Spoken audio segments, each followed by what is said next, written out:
For anyone who may feel blindsided by another Trump victory, I hope this video can explain why his win was not only not surprising, but it was inevitable. Before we get into this, if this is your first time watching a video of mine, I talk about politics and culture from a leftist perspective. I'm about to be pretty critical of the American Democratic Party, so I thought it would be best to let you know from the jump that my critiques come from their left, not their right. It's not exactly a secret, but in recent times, the Democratic Party of America and liberal centrist parties internationally do little to serve their bases. In the case of the modern American Democratic Party, it's a deeply institutional party filled with establishment hacks that crushes any form of populism within itself. We've seen the popularity of Bernie Sanders, and we've seen how the Democratic Party responded to it. Instead of running with that very well-liked old man, they ran arguably the least likable candidate possible. As has been proven time and time again, the people want populism, but the Democratic Party and other liberal centrist parties around the world refuse to nudge in that direction. Since they fail to offer any semblance of left-wing populism to combat the rise of its right-wing counterpart, people will side with the populism of Donald Trump,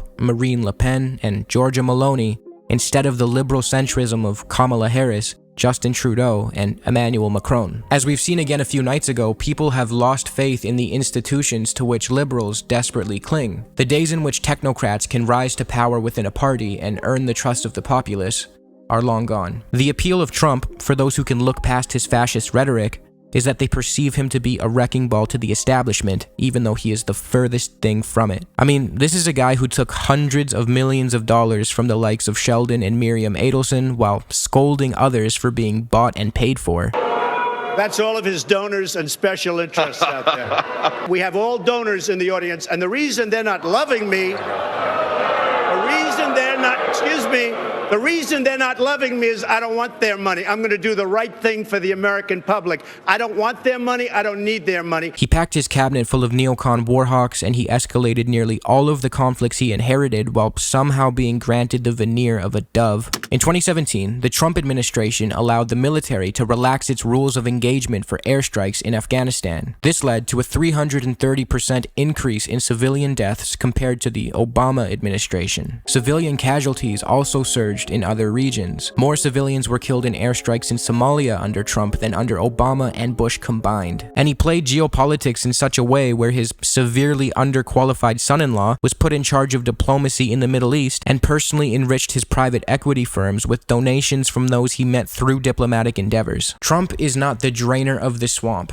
He is the swamp, but none of that matters because he presents as a populist. So if Trump can earn such a cult-like following for nothing more than presenting like a populist yet never acting like one, what could the Democrats achieve by running an actual populist? Trump's toothless populism is nothing more than an aesthetic. Populism is the movement of the people, the workers, the masses, the ordinary person disillusioned by establishment elites. As we've seen with Trump's tax cuts for the rich, they ultimately hurt the working class in the long run. He is not concerned with the masses. He's always only served the interests of the rich and his own ego. Now, the part where things get tricky is that the Democratic Party and similar parties abroad can't point this out about Trump because they're no better in this regard. They're establishment hacks, just like him, but without the costume of populism, albeit much less bigotry, and with a lot more scolding about how people should respect and cherish the institutions that have clearly failed them. From what I can gather about the last election, the Democrats did a decent job of alienating their base. I do think the seemingly carte blanche support for Israel and the scolding of protesters was disgusting, and it probably played a role in the low turnout for Kamala, but I don't think it was the end-all be-all.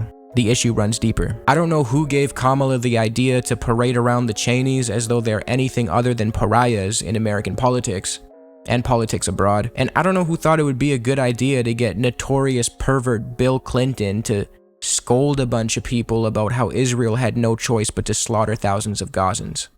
Seemed like a bad idea. This is not me saying that Kamala ran an unsalvageable campaign. I think in a lot of ways it was better than Hillary's, and I do think that Kamala was burdened with anti-incumbency bias. It would also be naive of me to say that racism and misogyny played absolutely no role in her loss. I'm sure they did. She got 4.5 million votes to get into AG and DA and slept with 0 of them. The question I have for you, you don't know is how that, do you feel though. about Donald Do you know Trump? that? No. Okay, Absolutely so not. you think that she slept with 4.5 million people to get in her she position could of power? have, but the one Wait, person that are she you did. serious? I think her policy proposals regarding expanding child tax credits, forgiving medical debt, and preventing big companies from mass buying houses are great ideas. She should have been way more aggressive when it came to sharing them, and liberal media should have been relentless in using them as a springboard to paint her as less establishment. These policies could be considered genuinely populist ones, yet she still couldn't shake the establishment aesthetic. I think it was effective when she chose Walz as her VP pick instead of Shapiro, and he proved to be one of the more likable elements of her campaign. One of the reasons why Walz was so likable, in my opinion, to take it back to my main point, was that he presented as a populist, and he is responsible for some genuinely populist legislation in his home state. People, regardless of political affiliation, tend to like the idea of feeding hungry children. They tend to like the idea of banning forever chemicals. These are policy positions that serve the masses. Unfortunately, it seems to me that the Kamala campaign failed to properly tap into his record and instead just ran with the aesthetic of a nice Midwestern, down-to-earth dad. Bernie Sanders is a guy who polled incredibly well back when it seemed like he was a viable presidential candidate. They never got Bernie out there loading guns, throwing a football, or desperately trying to appeal to young men. Yet young men, and most of the demographics that have now shifted to Trumpism, loved Bernie. So much so that the idea of Bernie or bust was commonplace. People then, like they are now, have become disillusioned with the establishment. I'm starting to see some liberals online lashing out against leftists, conservative voters, and Latin American voters for their refusal to vote for Kamala. Unfortunately, I'm seeing quite a bit of genuine racism in regards to Latin American voters, which is definitely not the way to go. I understand the frustration, and I definitely agree with the fact that Trump is worse than Kamala in every conceivable way. But again, voters don't owe anything to any politician. Politicians need to earn the support of the voters. The mechanic down the road who voted for Trump is probably not a fascist. He might be, but it's more likely that he's just been duped by Trumpism and right-wing media. From X to Fox News to now Joe Rogan, who was at one point a Bernie bro, keep in mind. These people have been propagandized. They feel the effects of inflation when they go to the grocery store. Now, you and I know that the Biden administration was actually pretty good at reducing inflation. It was the first country in the G7 to recover from the pandemic, but that doesn't matter to the average person who can't feel a material difference. Right-wing media is just very good at tapping into that feeling and offering hope, even though it's false hope. One of the more unfortunate parts of this situation is that the Biden administration set the groundwork to have a decent upcoming 4 years, from his infrastructure deal, the CHIPS and Science Act, to the Inflation Reduction Act. As long as Trump doesn't go through with his stupid tariffs plan, the economy will reap the benefits of Biden's policy, and Trump will get the credit, further solidifying the idea that Trumpism, or right-wing populism, is the way to go. The only way to combat this is through a left-wing populist movement, and in small doses, the Democrats show that they understand this. Biden made some pretty decent gains when it came to workers' rights, and the NLRB was doing well under him, especially when compared to the Trump administration's anti-worker record. But it still just is not enough. To quote the late great David Graeber, centrism tends to mean an appalling mix of the worst aspects of bureaucracy and the worst aspects of marketization. Almost nothing worthwhile in this world was created by people who, when they did it, were considered centrists. The biggest roadblock to left-wing populism is not the far right.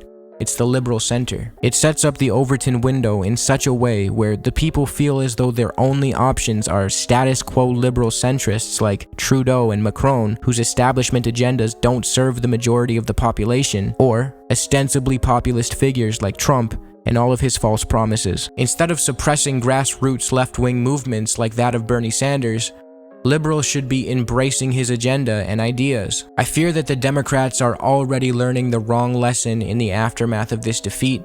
I see some of them saying that they need to ditch the more woke elements of their platform, be less aggressive on reproductive rights, and overall shift to the right. All this will result in is the Democratic Party being an establishment center-right party, while the Republican Party remains a populist right-wing party. Guess which one will win? It's blatantly obvious how effective toothless populism can be.